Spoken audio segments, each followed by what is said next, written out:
외교부와 보건복지부가 민관합동보건의료 협력사절단을 11일부터 21일까지 열흘간에 걸쳐 페루, 에콰도르, 칠레 3개국에 파견합니다. 사절단은 최영현 보건복지부 기획조정실장을 단장으로 외교부, 보건복지부, 보건산업진흥원, 제약협회, 코리아 메디컬 홀딩스 및 제약기업 관계자 30여 명으로 구성되었습니다. 사절단은 이번 제4차 협력 사절단 파견으로 중남미 국가들과의 협력 모멘텀을 더욱 강화하고 구체적인 협력을 확대할 계획이라고 밝혔습니다. 페루에서는 12일에서 15일에 걸쳐 보건부와 제대열 은행 설립, 제약 공장 건설, 위생 선진국 제도 활용 방안, 의료기관 간 원격 의료 협력 사업 등에 대해 협의하고 양국 간 제약, 의료기기 비즈니스 포럼 개최를 통해 우리 제품의 페루 진출을 지원할 예정입니다. 에콰도르에서는 15일에서 17일 사흘간 엠파르마와 한국의약품 자동 승인 인정 이후 진행되고 있는 한국의약품 공급, 야차이시 제약단지 건설에의 우리 기업 참여 방안 등을 구체적으로 논의할 예정이며 양국 기업 간 제약, 의료기기 비즈니스 포럼도 개최합니다. 18일에서 19일 이틀간 머무르는 칠레에서는 보건당국과 IT 헬스 분야 MOU 후속 조치로 ICT 기반 의료기관 간 협력 사업을 발굴해 추진 분야와 전략을 구체화하고 공공병원 건설 프로젝트 및 공공병원 정보화 프로젝트, 칠레 보건부의 희귀, 고가의 약품 구매 계획에 한국 기업 참여 방안 등에 대해 협의할 예정입니다. 사절단 관계자는 이번 민관 합동보건의료 협력 사절단의 중남미 3개국 파견을 통해 지난 4월 대통령의 중남미 순방 이후 확대된 중남미 국가와의 협력을 내실화하고 그간 논의되어 온 의약품 공급에 대한 협의도 발전시켜 우리 제약산업의 중남미 시장 진출에 도움이 될 것으로 기대된다고 밝혔습니다. 지난 5일 UN 팔레스타인 난민기구 UNRWA의 피에르 크레엔빌 대표가 우리나라를 방문했습니다.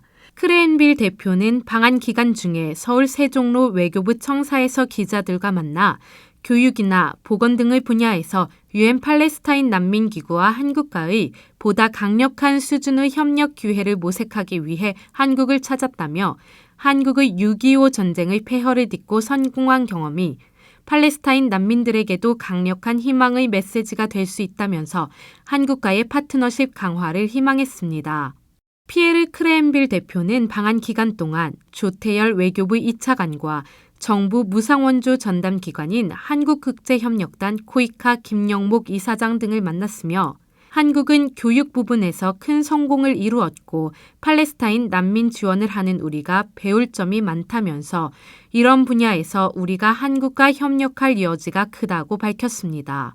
그는 UN 팔레스타인 난민기구는 팔레스타인 가자지구와 요르단강 서안, 요르단, 시리아, 레바논 등의 700여 개의 학교를 운영하며 50만 명에 이르는 팔레스타인 학생들을 가르치고 있다고 소개하면서 지난해 반기문 유엔 사무총장이 이스라엘의 공격으로 파괴된 가자지구 내 학교를 방문한 자리에서 6.25 전쟁 직후 당시 유네스코로부터 지원받은 노트를 사용한 경험 등을 아이들과 공유하는 것을 보며 큰 감동을 받았다고 덧붙였습니다. 피에르 크레엔빌 대표는 한국이 중동에 대한 이해가 있고 정치적으로나 인도적인 측면에서 협력할 호의적인 의사가 있는 것으로 안다면서 한국의 고위 관리들과 만나 UN 팔레스타인 난민기구와 한국 간의 파트너십 확대를 위한 터를 닫고 싶다고 강조했습니다.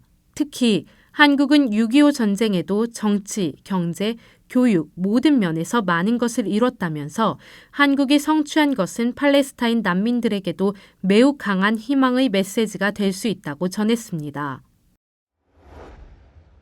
정부가 공적 개발 원조 ODA 재원 규모를 오는 2020년까지 국민 총소득 대비 0.2% 수준까지 끌어올리겠다는 방침을 밝혔습니다. 이는 지난해 국민 총소득 대비 공적 개발 원조 비율 0.13%보다 늘어나는 것이지만 당초 정부의 목표치보다는 낮아진 것입니다. 정부는 지난 10일 오후 서울 종로구 정부 서울청사에서 황교안 국무총리 주재로 제22차 국제개발협력위원회를 열어 이 같은 내용을 담은 제2차 ODA 기본 계획을 심의 확정했습니다. 우선 정부는 공적개발 원조 재원 규모를 2020년까지 국민 총소득 대비 0.2% 수준까지 높이겠다고 밝혔으며 2030년까지 경제협력개발기구 OECD 개발원조위원회 닷 회원국 28개 국가의 ODA 평균 비율인 0.3%를 달성하겠다는 장기적인 목표도 발표했습니다. 정부는 국내 재정 상황과 개발도상국의 개발 수요 증가 등을 고려해 목표치를 설정했다고 전했으며 국민 총소득 대비 공적 개발 원조 비율이 0.2%가 되려면 ODA 총액은 4조 원 정도가 될 것이라고 밝혔습니다.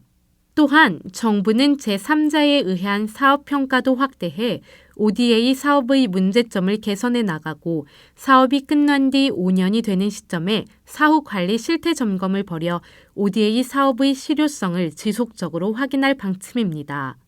황 총리는 이날 회의에서 모두 발언을 통해 우리가 국제사회의 도움을 받아 발전해온 경험을 국제사회와 공유함으로써 모범적인 공여국으로 도약해야 할 시점이라며 오늘 마련될 기본 계획이 우리가 발전 과정에서 받았던 국제사회의 도움을 다시 나누는 데 있어 기초가 될 수 있기를 바란다고 전했습니다. ODA 웹TV 길주혜였습니다.